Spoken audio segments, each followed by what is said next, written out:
Cat की तैयारी के लिए कौन सा कोचिंग इंस्टीट्यूट सबसे अच्छा है? आज के इस चर्चा में हम इसी बात से इसी कंक्लूजन तक पहुंचना चाहेंगे। इस चर्चा में मैं किसी का नाम नहीं ले सकता, किसी भी ब्रांड का, इसलिए कुछ सांकेतिक नाम प्रयोग करूंगा। और ऐसा इसलिए है ताकि किसी को भी किसी भी ब्रांड के बारे में कुछ कहने का कानूनी हक नहीं है। और ये कोई रिव्यू मैं नहीं कर रहा किसी कोचिंग इंस्टीट्यूट का, मैं सिर्फ और सिर्फ कोचिंग दुनिया की कुछ बातें बताना चाहता हूँ। जब भी कैट कोचिंग की बात आती है तो हमारे दिमाग में 3 बड़े नाम आते हैं: लाइन, रॉकेट लॉन्चर और MMS। तो हम कोचिंग क्लास क्यों जाते हैं और वो क्या मुद्दे होंगे जिस पर कोचिंग क्लास डिसाइड होगा कि सबसे बेहतर कैसे है? इंफ्रास्ट्रक्चर बहुत मायने नहीं रखता, खास करके कैट के स्टूडेंट्स के लिए, कैट की तैयारी करने वाले बच्चों के लिए। स्टडी मटेरियल बहुत मायने नहीं रखता, क्योंकि स्टडी मटेरियल तैयार करना इंस्टीट्यूट का नहीं, किसी ऑथर का काम होता है। वो ऑथर कई साल रिसर्च के बाद एक किताबें लिखता है, उसमें हर साल चेंजेस करता है। तो ये किसी पब्लिकेशन और ऑथर की जिम्मेवारी होती है। प्राइमरी कोचिंग इंस्टीट्यूट की प्राइमरी रिस्पॉन्सिबिलिटी स्टडी मटेरियल तैयार करना नहीं हो सकती। फैकल्टी डिफरेंट होते हैं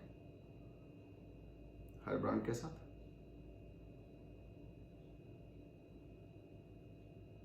intentions of trainer her institute में डिफरेंट होगा। एक ही इंस्टीट्यूट के हर ट्रेनर का डिफरेंट होगा। एक ही ट्रेनर के डिफरेंट सिचुएशनल माइंडसेट में डिफरेंट होगा। तो इस आधार पर तो हम सेलेक्ट कर नहीं सकते, रिजेक्ट कर नहीं सकते किसी इंस्टीट्यूट को। टेस्ट सीरीज डिफरेंट होता है, ये आधार हो सकता है। स्टूडेंट्स क्राउड क्वालिटी मायने भी रखता है, डिफरेंट भी होता है।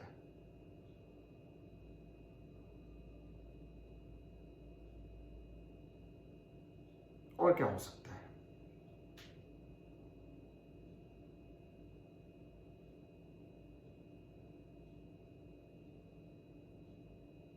आपको एक बात पता है, कोचिंग एक सर्विस इंडस्ट्री है, अर्थात इसमें वैल्यू क्या है जो कस्टमर को मिलता है अपने पैसे के बदले? वो है ट्रेनिंग, जो वो सीखता है। तो क्या ये कोई मैन्युफैक्चर्ड प्रोडक्ट है जो हम ब्रांड देखते हैं?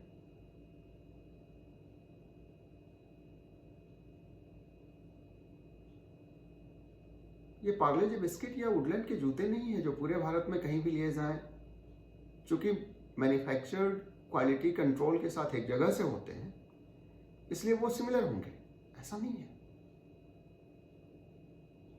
सच्चाई ये है कि चाहे आप लाइन की बात कर लें, चाहे आप रॉकेट लॉन्चर की बात कर लें, या फिर आप MMS की बात कर लें, इन सब के फ्रेंचाइजी सेंटर्स पूरे भारत में फैले हुए हैं। और एक फ्रेंचाइजी सेंटर क्या होता है? 15 लाख से 40 लाख के बीच कोई भी एक रकम जो निर्धारित होती है, उसको अदा करने के बाद एक व्यक्ति इनकी फ्रेंचाइजी लेता है। फ्रेंचाइजी मॉडल समझाने की जरूरत नहीं है, कैट के स्टूडेंट्स इनको समझते हैं। अब ये फ्रेंचाइजी क्यों रन करता है कोई? प्रॉफिट मेकिंग के लिए। प्रॉफिट मेकिंग के लिए क्या करे वो? प्रॉफिट मैक्सिमाइज करने के लिए मैनेजमेंट के फंडे क्या बताते हैं हमें कि अगर लॉस हो रहा हो तो उसको मिनिमाइज करो, अगर प्रॉफिट हो रहा हो तो मैक्सिमाइज करो। प्रॉफिट मैक्सिमाइज कैसे होगा? कंपनी ओनर तो मैं हूं नहीं, मैं सिर्फ एक सेंटर ओनर हूं, तो मैं अलग सेंटर नहीं डाल सकता। तो मैं क्या करूंगा? कॉस्ट कटिंग करूंगा, चाहे लॉस मिनिमाइज करना हो या प्रॉफिट मैक्सिमाइज करना हो। अब कॉस्ट कटिंग मैं कहां करूंगा? रेंट कम दो, इलेक्ट्रिसिटी कम खर्च करो, या फिर स्टडी मटेरियल कॉस्ट घटा दो। ये सब मेरे अख्तियार में नहीं है। ना लैंडलॉर्ड रेंट कम लेगा, ना स्टडी मटेरियल का कॉस्ट कंपनी जिसका मैं फ्रेंचाइजी ओनर हूं वो कम करेगी, ना वो अपना जो परसेंटेज डिसाइड हुआ है कि वो हर एडमिशन पर लेगी वो कम करेगी। क्या मैं स्टाफ्स कम कर दूं? इस बैच में जितने सीट्स थे नहीं हो पाया एडमिशन तो स्टाफ कम कर देता हूं, अगले बैच में आ जाएगा एडमिशन तो फिर बुला लूंगा। नहीं संभव। तो कैसे कॉस्ट कटिंग करूं मैं? फैकल्टी अगर कम पैसे में पढ़ाने को तैयार हो जाए तो मेरा कॉस्ट कटिंग होता है, और अच्छे फैकल्टी ज्यादा पैसा लेकर के सिर्फ मेरे ही यहां पढ़ाएंगे ये निश्चित नहीं है। वो कई इंस्टीट्यूट में पढ़ाते हैं। तो आखिर आप लाइन में गए या रॉकेट लॉन्चर में गए या फिर आप एमएमएस में गए, पढ़ाया कौन? उस शहर का फैकल्टी।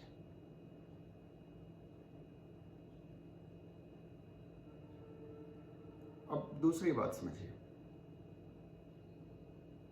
मानिए सौरभ एक फैकल्टी है, आज लाइन उनको 600 रुपए पर आवर क्लास के दे रहा था,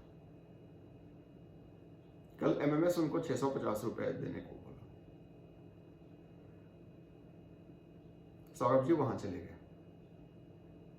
माफ कीजिएगा अगर सौरभ जी किसी भी इस तरह के इंस्टीट्यूट में पढ़ाते हो कहीं, तो मैं उनकी बात नहीं, ये काम नाम लेकर के बात कर रहा हूं। यही सौरभ जी कल 675 रुपए मिलने लगे तो कल किसी और में भी पढ़ाएंगे। आपने एडमिशन लिया, पहले 10 क्लास सौरभ जी ने लिया और अगले क्लास लेने के लिए अजय जी आ गए। क्यों? क्योंकि सौरभ जी चले गए। या फिर सौरभ जी 600 लेते थे तो अजय जी 550 रुपए पर पढ़ाने को तैयार हो गए।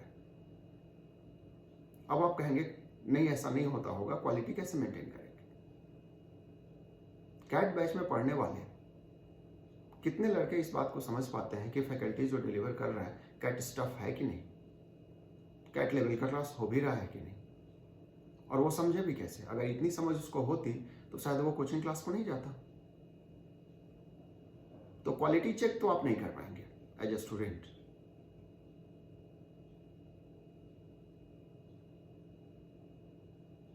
तो हमारी चर्चा किस तरफ जा रही है?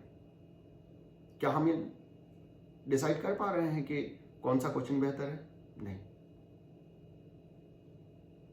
बेहतर कोचिंग वो है जो अपने हेडक्वार्टर पर बच्चों को पढ़ाता है। जब भी कोई भी कोचिंग क्लास फ्रेंचाइजी मोड में जाता है, वो एक्सपेंशन को जाता है, क्वालिटी डिटोरिएट होती है।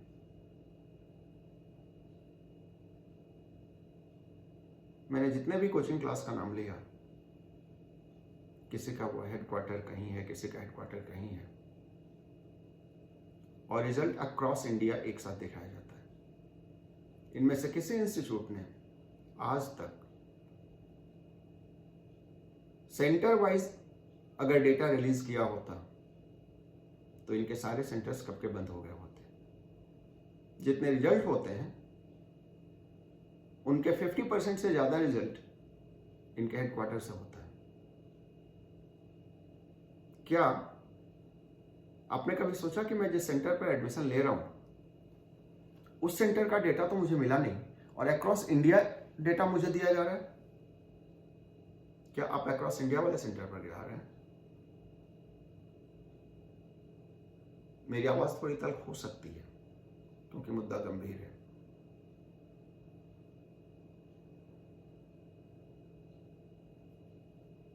मैं इस इंडस्ट्री में 20 साल रहा, ना ही इस इंडस्ट्री के पास कैट की तैयारी कर रहे हैं स्पेसिफिक बच्चों के लिए कस्टमाइज स्टडी मटेरियल है, ना ही स्पेसिफिक बच्चों के नीड एनालिसिस का कोई सिस्टम है। क्लेम्स की बात मैं नहीं कर रहा, क्लेम्स तो बहुत सारे हैं। क्लेम्स तो ऐसे ऐसे हैं कि मन फिदा हो जाता है। डिलीवरी के समय में कुछ डिलीवर नहीं होता क्योंकि दो स्टूडेंट को अगर डाउट हो रहा है, क्योंकि बाकी को तो होता ही नहीं, वो समझते ही नहीं क्या हो रहा है। जब 120 मिनट में 30 क्वेश्चन का एक क्लास असाइनमेंट लेके फैकल्टी क्लासरूम में जाएगा इस हिदायत के साथ कि सर आपको सॉल्व करके आना है 4 मिनट में एक क्वेश्चन समझा के, ये तो कैट एग्जाम में सॉल्व करते हैं बच्चे। और जब सिखाने के दौरान भी वही टाइम लिमिट दिया जाए फैकल्टी को, तो फैकल्टी कुछ कर भी नहीं सकता और ना वो करना चाहता है। तो ऐसे में जब कस्टमाइज स्टडी मटेरियल नहीं है, क्या क्लास में पढ़ने वाले हर बच्चे का लेवल एक है? नहीं है। फैकल्टी एक लेवल से पढ़ाएगा। ऐसे में चाहे आप किसी भी कोचिंग क्लास में जाएंगे, आपको क्या हाथ लगेगा? पहले 4 दिन ब्रांड का फील ऑफ प्राइड, अगले 15 दिन एक्सेप्टेंस ऑफ, कहीं आप इस बात को महसूस कर पाएंगे कि कमजोरी मुझ में है, क्योंकि ब्रांड ने मार्केटिंग और एडवर्टाइजमेंट से अपना एक लेवल क्रिएट किया है। और आप ये नहीं समझ पाए कि ब्रांडिंग सर्विस इंडस्ट्री में जब जब हुई है तब तक सर्विस प्रभावित हुई है। आप इसको ऐसे समझें कि आप स्टेट बैंक ऑफ इंडिया का एग्जांपल लीजिए। स्टेट बैंक ऑफ इंडिया के हर ब्रांच में एक ही सुविधा आपको मिलती है। मैं कर्मचारियों के व्यवहार के सुविधा की बात कर रहा हूं, मैं आपके काम होने में लगने वाले समय की बात कर रहा हूं। है तो स्टेट बैंक ऑफ इंडिया ही है, तो कोई एक बैंक ही। किसी भी बैंक में हर ब्रांच में आपको एक तरह की सुविधा नहीं मिलती है। और पता है क्यों? क्योंकि वो सुविधा देने वाला व्यक्ति बदल जाता है, भले ही वो संस्था वही हो।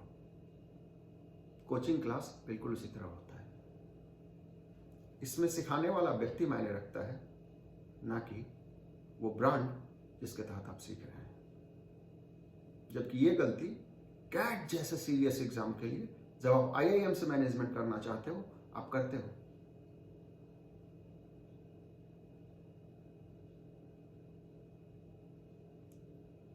ब्रांड को लेकर के कॉन्शियस होना जरूरी है, लेकिन कब? जब आप कोई प्रोडक्ट खरीद रहे हैं, तब नहीं जब आप सर्विस अवेल कर रहे हैं। ना ही आप किसी होटल इंडस्ट्री में जा रहे हैं और ना ही आप किसी हॉस्पिटल में जा रहे हैं जहां इंफ्रास्ट्रक्चर का अप टू एन एक्सटेंट कोई मतलब बनता है। कोचिंग इंडस्ट्री में एसी नहीं भी होगा क्लासरूम में तो क्या फर्क पड़ता है? क्या फर्क पड़ता है अगर बेंच टूटे ही हुए हो तो? हालांकि टूटा हुआ बेंच कहीं होता नहीं, एक्सर्टेड फॉर्मेट में बात कर रहा हूं। तो मेरी बात यह है कि हमने जो ये टॉपिक लिया आज का कि कौन सा कोचिंग बेहतर है, इसका कंक्लूजन ये है कि कोचिंग वो बेहतर है जिसके हेडक्वार्टर पर आप पढ़ते हैं, कंपनी ओन्ड सेंटर पर पढ़ते हैं। पता है क्यों? कोई लाइन हो, कोई करियर से रिलेटेड बड़ा से बड़ा इंस्टीट्यूशन हो, एक वक्त में वो इतना ही बड़ा नहीं था। हर कॉर्पोरेट कैट इंस्टीट्यूशन की हिस्ट्री पढ़िए, किसी 2-3 लोगों ने मिलकर उसको शुरू किया और वो 2-3 लोग आज भी हेडक्वार्टर पर बैठते हैं। जो वो कोचिंग क्लास था ना, वो उनका ब्रेन चाइल्ड था और उसके वेलफेयर की चिंता एक माँ बाप की तरह उनको होती है। एक्सपेंशन बिजनेस की पॉलिसी है, वो करेंगे, लेकिन जब जिस सेंटर पर वो बैठते हैं ना, तो ये वैसी ही बात होगी कि कोई व्यक्ति गार्जियन के अंडर में बैठा हुआ है। वो क्वालिटी पर बहुत ध्यान देते हैं, क्योंकि जब उन्होंने शुरुआत करी थी, पूरे इमोशन जुड़े हुए होते हैं उसके साथ। आप जब किसी मैनेजमेंट कॉलेज में पढ़ेंगे, कैरियर में आगे बढ़ेंगे, जीवन के किसी मोड़ पर जब आप कोई संस्था का जन्म देंगे, कोई संस्था बनाएंगे, कोई कंपनी बनाएंगे, आप देखेंगे आपका इमोशन उससे कैसे जुड़ा होता है। भले ही संस्था कितनी भी बड़ी हो जाए, लेकिन उस पर आने वाली कोई भी खतरे को भांप करके और आप बहुत सावधान होकर और सजग होकर काम करते हैं। यही बात कोचिंग इंडस्ट्री पर भी लागू होती है। संक्षेप में आपको मेरी सलाह होगी, अगर आप किसी भी कॉर्पोरेट रन इंस्टीट्यूशन, 3 बड़े नाम हमने लिए सांकेतिक रूप में, आप समझ भी रहे हैं, लाइम की बात कर रहा हूँ, रॉकेट लॉन्चर की बात कर रहा हूँ और एमएमएस की बात कर रहा हूँ। आप उनके कॉर्पोरेट सेंटर पर जाके एडमिशन अगर लेते हैं, या इसके अलावा कोई भी इंस्टीट्यूट, तो बेहतर है। और नहीं, शहर आपका छोटा हो सकता है, लेकिन वहां पढ़ाने वाला कोई व्यक्ति छोटा नहीं होता। वहां भी कोई कैट का ट्रेनर होगा, ढूंढ निकालिए उसको। एक रेपो डेवलप कीजिए, उसके साथ जुड़िए और 1 साल तक अपने आप को समर्पित कर दीजिए उसको। IIM के गेट आपके लिए खुले रहेंगे। ये समर्पण वर्ड टू वर्ड फॉलो करने जैसा होना चाहिए, क्योंकि वहां एक व्यक्ति जब एक व्यक्ति के लिए स्ट्रेटजी मेकिंग करेगा, तो वो कंप्लीशन में करेगा, सेक्शन वाइज नहीं करेगा। कॉर्पोरेट इंस्टीट्यूशन में मैथ्स का फैकल्टी आएगा, कहेगा मैथ्स सबसे इंपॉर्टेंट। वर्बल का फैकल्टी आएगा, कहेगा वर्बल सबसे इंपॉर्टेंट। और एक व्यक्ति जो तीनों सेक्शंस पर आपको गाइड कर रहा होगा, आपको एक व्यक्ति के साथ जुड़ना होगा। इस चर्चा में मैंने कोचिंग इंस्टीट्यूट के कुछ जनरल बातों को भी शामिल किया, क्योंकि कौन बेहतर है और कौन बेहतर नहीं है, इसका निर्णय तब हम कर पाएंगे जब कुछ डिफरेंट हो। डिफरेंट कुछ नहीं है, आप किसी भी ब्रांड में चले जाओ,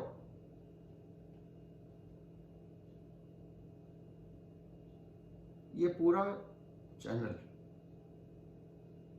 इसी तरह के विषयों को लेकर के आपके सामने आगे उपस्थित होगा।